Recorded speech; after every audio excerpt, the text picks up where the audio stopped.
दो तकबीरों के दरमियान भी जिक्र किया जा सकता है। जो तकबीरात कही जाती हैं अल्लाह अकबर जो भी होती हैं, तो 7 तकबीरें होती हैं या 3 तकबीरें होती हैं, तो उनके बीच में इमाम रुकता है, तो इनमें ज़िक्र किया जा सकता है, हाँ करना चाहिए।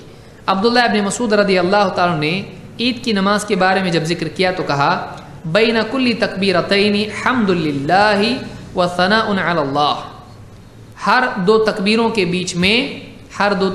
बीच में अल्लाह की हम्द व सना है। हर दो तकबीरों के बीच में क्या है? अल्लाह की हम्द व सना। आदमी अल्हम्दुलिल्लाह या उस तरह से कुछ कलिमात जिसमें अल्लाह की बुजुर्गी, अल्लाह की हम्द, अल्लाह की तारीफ़ हो कर सकता है। इसको यानी इमाम अल-बहक़ी ने अल-कुबरा में, इसी तरह से अल-महामिली ने सलातुल ईदैन में रिवायत किया है, और इरवाउल गलील में शेख अल-अलबानी ने भी इसको रिवायत किया है, जिक्र किया है।